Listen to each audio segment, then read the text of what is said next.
Generally ఆలోచన చేయాల్సింది ఏంటంటే, మనం ఎప్పుడైనా సమిట్కి పోయినప్పుడు వాళ్ళ ఫైనల్ డెసిషన్ కాదు అది ఒక ఆసక్తి వ్యక్తీకరణ, ఒక అండర్స్టాండింగ్ అనేది వచ్చిన తర్వాత ఒక MOU మనం సైన్ చేసుకోవడం జరుగుతుంది. MOU సైన్ చేసుకున్నప్పుడు ప్రభుత్వ పరంగా ప్రభుత్వం కల్పించే అనేక అంశాలు ఏంటి అనేది ప్రభుత్వం వాళ్ళ సైడ్ నుంచి కొన్ని హామీలు ఇవ్వడం, అదేవిధంగా వ్యాపార పెట్టుబడిదారుడి సైడ్ నుంచి ఎంత పెట్టుబడి తీసుకొస్తారు, ఉద్యోగ కల్పన ఏ విధంగా ఉంటుంది, ఏ రంగాల్లో వాళ్ళ పెట్టుబడి అనేది వాళ్ళు చేస్తారు అనే దాన్ని బేస్ చేసుకుని ఒక బేసిక్ అండర్స్టాండింగ్ వస్తుంది. అండర్స్టాండింగ్ వచ్చిన తర్వాత సమ్మిట్ అయిపోయిన తర్వాత మన ప్రభుత్వం ఇండియా రిటర్న్ వచ్చిన తర్వాత మళ్ళీ వాళ్ళతోని రెగ్యులర్ గా టచ్ లో ఉండుకుంటూ ఆ ప్రాజెక్ట్ కి సంబంధించిన గ్రౌండింగ్ అయ్యేటట్టుగా ఏ రాష్ట్ర ప్రభుత్వం అయినా పనిచేస్తుంది. ఈ రోజు మీరు ఆలోచన చేయాల్సింది ఏంటంటే, ఒక ఇల్లు కట్టుకోవాలంటే 2 సంవత్సరాలు పడుతుంది. ఒక ప్రాజెక్టు, ఒక అపార్ట్మెంట్ కమ్యూనిటీ ఒక పెద్ద అపార్ట్మెంట్ కాంప్లెక్స్ కట్టాలంటే 4 సంవత్సరాలు 3 సంవత్సరాల నుంచి 4 సంవత్సరాల సమయం పడుతుంది. అట్లాంటిది కొన్ని వేల కోట్లతో ఎవరైనా పెట్టుబడి పెట్టాలంటే డెఫినెట్లీ కొంచెం టైం పడుతుంది. సో ఎంత గ్రౌండ్ అయినాయి, ఎంత జరుగుతున్నాయి, ఏంటి అనే దానికి నాకున్న సమాచారం ప్రకారం సుమారు 18 నుంచి 20 ప్రాజెక్టులకు గాను 1-2 ప్రాజెక్టులు కొద్దిగా ఇంకా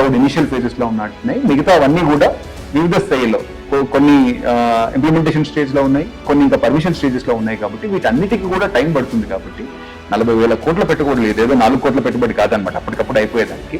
కాబట్టి డెఫినెట్లీ కొంచెం టైం పడుతుంది.